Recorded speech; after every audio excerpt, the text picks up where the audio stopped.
بسم الله الرحمن الرحیم. در مسجد دوست بوی جان پیچیده است.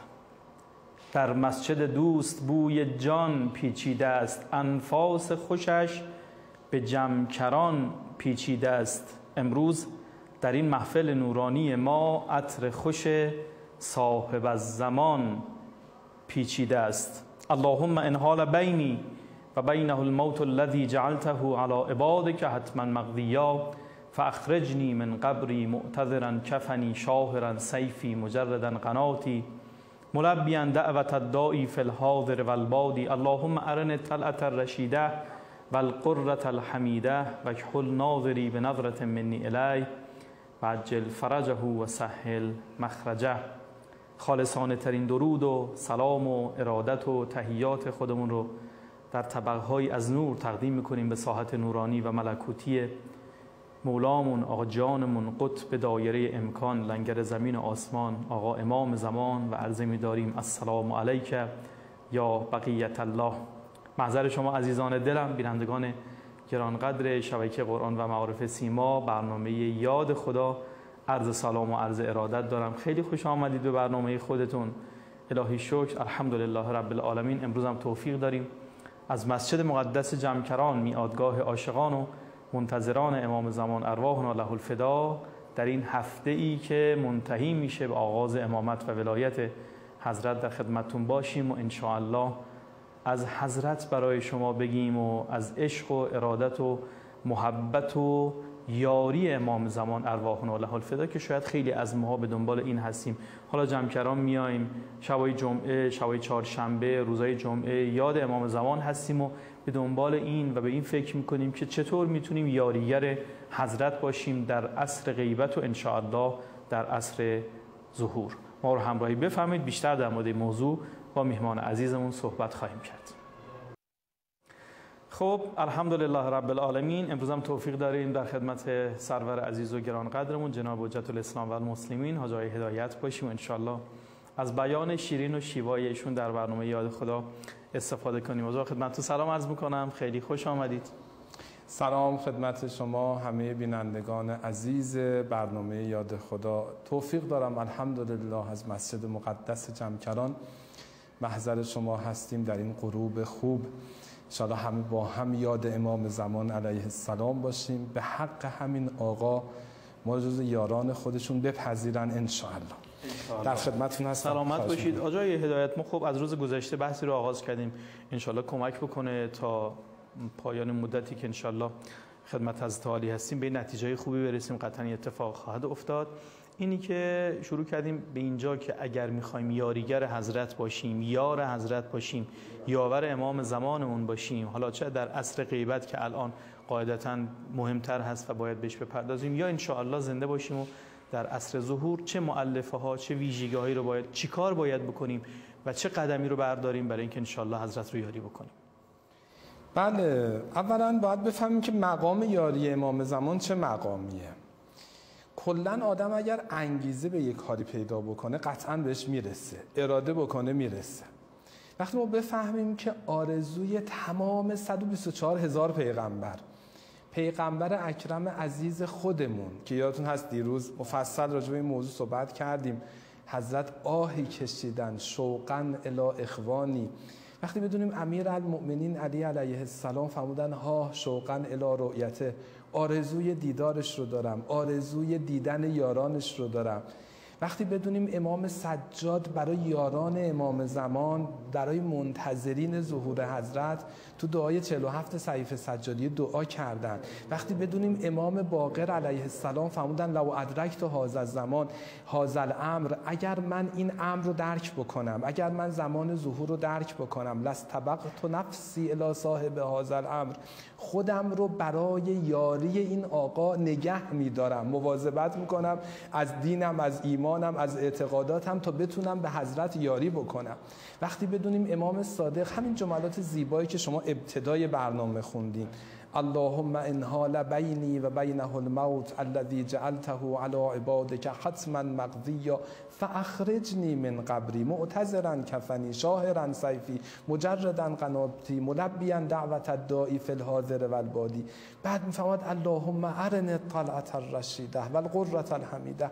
این کلمات امام صادق علیه السلام. هر کسی طبق روایتی که نقل شده در مفاتیح الجنان هم هست، هر کسی 40 صباح این دعای عهد رو بخونه ان شاء الله جزو یاران حضرت محشور میشه، حتی اگر از دنیا رفته باشه. به دنیا. بعد ببینید چه جملاتی توش هست. من خواهش میکنم عزیزان این جملات رو با توجه معناش بخونید. خدایا اگر بین من و معشوقم مرگ حائل بشه، من تحمل ندارم به خاطر مرگ نتونم محبوبم امام زمان رو ببینم. خدایا من رو از قبر بیرون بکش، در حالی که کفن به خودم گره شده، در حالی که شمشیر دستمه، میخوام برم به یاری حضرت. میدونید همین جملات رو دلم نمیاد نگم، همین جملات رو خود امام زمان درباره ابا عبدالله الحسین بیان میکنه. لو کان معک فی الطفوف، اگر من همراه تو بودم در صحرای کربلا، اون حشاشه جانم رو، اون باقی مانده جانم رو برای تو بذل میکردم. توی نقلی داره که یکی از یاران امام حسین علیه السلام بود، این به ظاهر شهید شده بود. لحظه ای که امام حسین تو گودی قتلگاه تنها شد، این یه دفعه به هوش اومد، یه باقی مانده، یه حشاشه‌ای از جانش باقی مانده بود. بعد این داره که یادش افتاد که یه خنجری تو چکمه خودش پنهان کرده، اون خنجر رو در آورد، سینه‌خیز به سمت قتلگاه رفت که بتونه از امام حسین دفاع بکنه. همونجا به شهادت رسید قبل از اینکه به حضرت برسه. امام زمان ناظر به این جریان میفهمد آقا من اگر بودم با باقی مانده جانم هم از تو دفاع میکردم. همین حال امام زمان رو ما داریم برای یاری خود اماممون. آقا جان هر جور شده آرزوی یاری تو رو دارم. گفتیم امام صادق علیه السلام هی دائما این مناجات رو میفرمودن سیدی غیبت و که نفت رو قادی،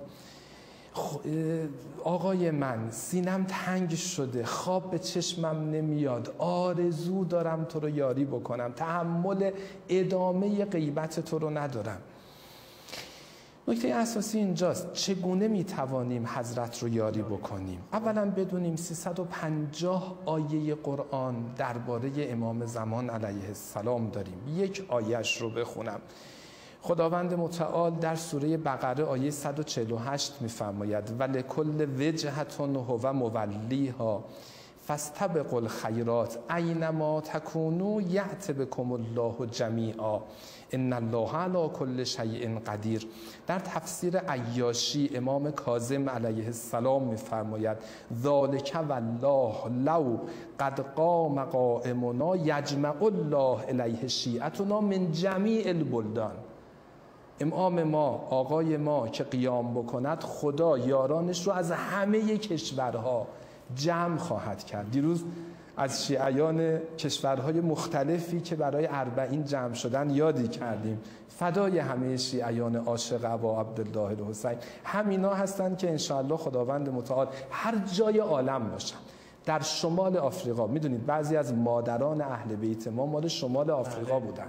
در شمال آفریقا، شمال جنوب آفریقا، اروپا، آمریکا، هر جای عالم افرادی که تربیت شدن برای یاری حضرت جمع میشن به دیوار کعبه که امام زمان تکیه میکنن و اسند ظهره الی الکعبه.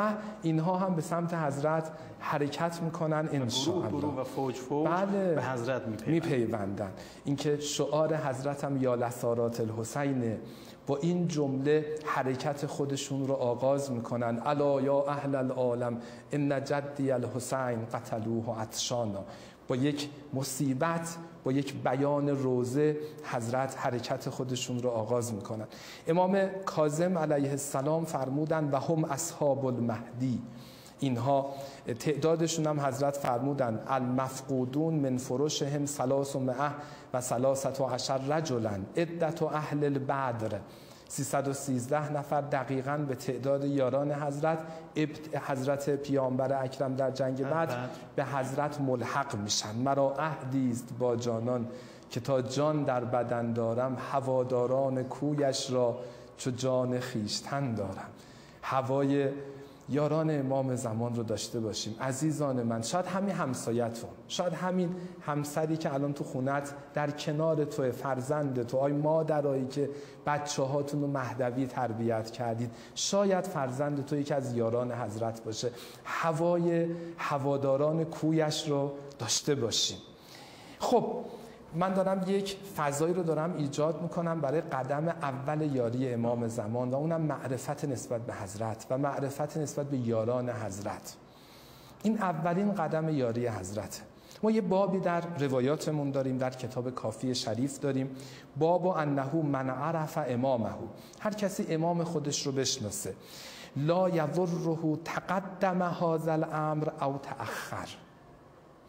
غیبت طولانی بشه یا طولانی نشه براش فرقی نمیکنه. معرفت درست به امام زمان تو رو در خیمه امام زمان قرار میده. عارفون به امامهی، هر کسی به امام زمانش عارف باشه، کان کمن کان مع القائم فی فسطاطه، انگار کنار امام زمان نشسته. کنار امام زمان.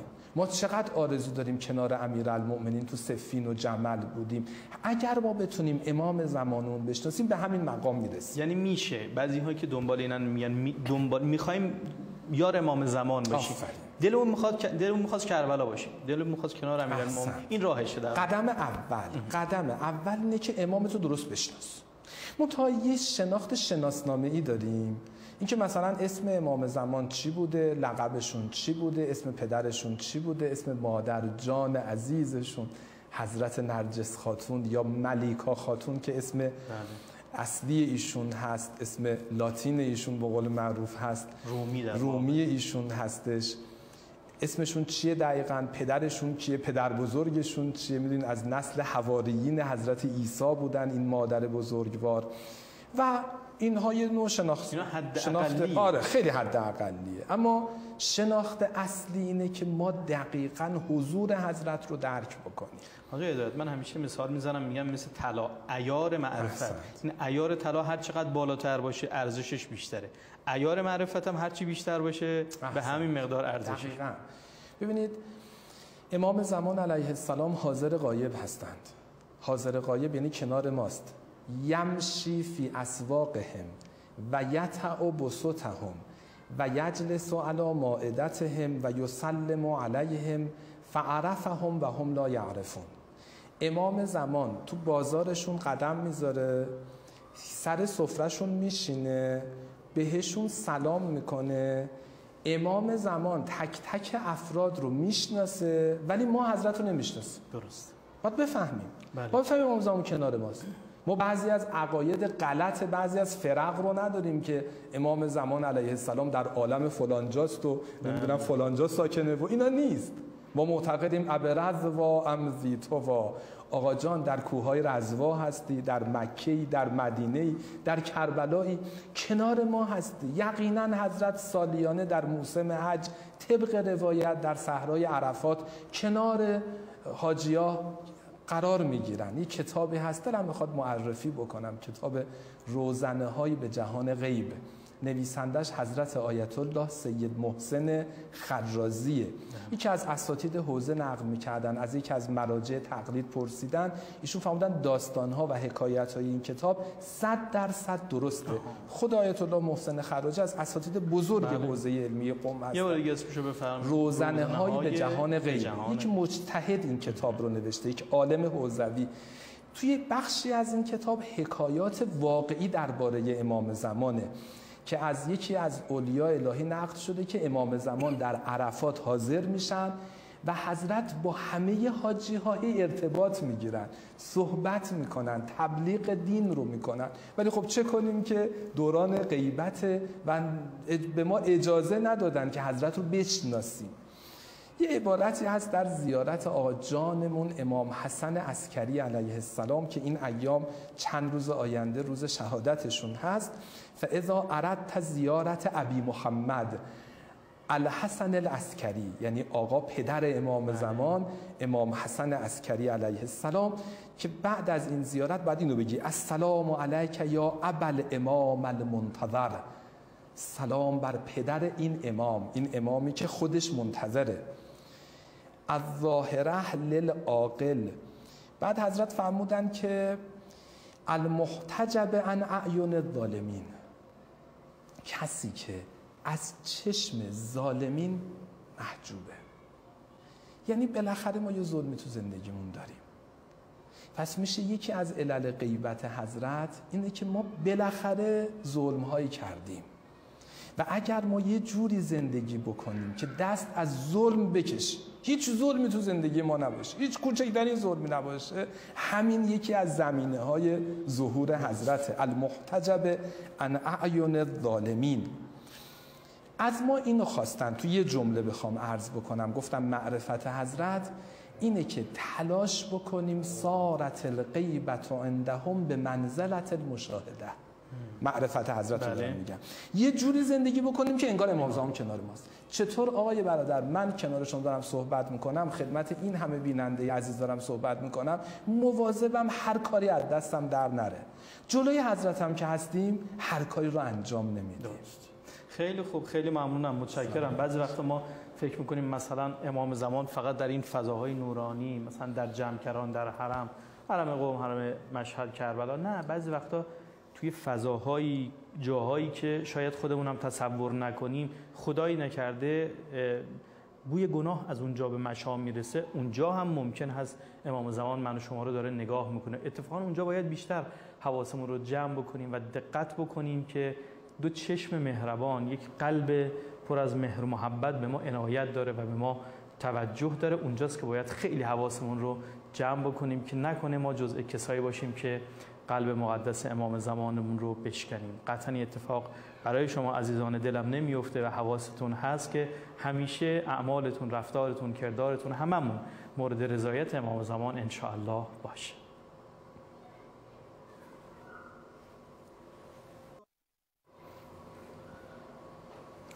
خب این گنبد و بارگاه و این گنبد و گلدسته هایی که ملاحظه می‌فرمایید، گنبد فیروزه‌ای مسجد مقدس جمکران و این پرچم سرخی که بر فراز این گنبد هست، نمیدونم یادتون هست بعد از شهادت عزیز دلمون سردار دلها حاج قاسم سلیمانی، پرچم سبز مهدوی گنبد فیروزه‌ای مسجد جمکران تبدیل به پرچم سرخ شد، به نشانه انتقام و البته بعد از اون هم حوادث و اتفاقاتی که رخ داده و انشالله این انتقام ها یک به یک انجام خواهد شد. این روزها هم خیلی مردم منتظر خونخواهی شهید اسماعیل هنیه هستند که به عنوان مهمان در کشور ما بود و توسط رژیم غاصب و جنایتکار صهیونیستی به شهادت رسید و این روزها همچنان داریم جنایت ها رو در غزه و حتی در کرانه باختری میبینیم و این نهایت ظلم و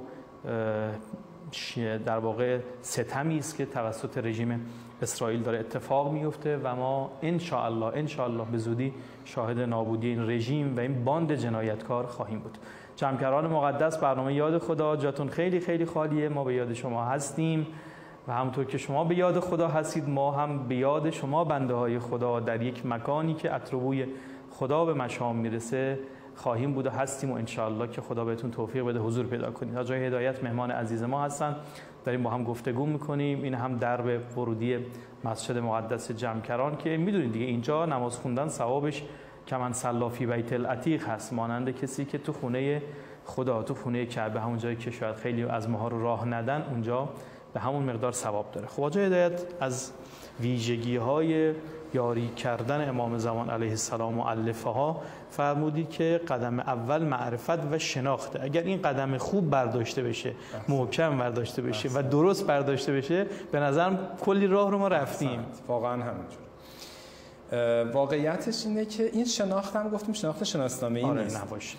من یه عنوانی رو براش گفتم صارت الغیبة عندهم به منزلت المشاهده. امام سجاد علیه السلام و ابو خالد کابلی فرمودن یا ابو خالد، بهترین مردم در طول تاریخ تا قیام قیامت مردم دوره آخرالزمان هستند.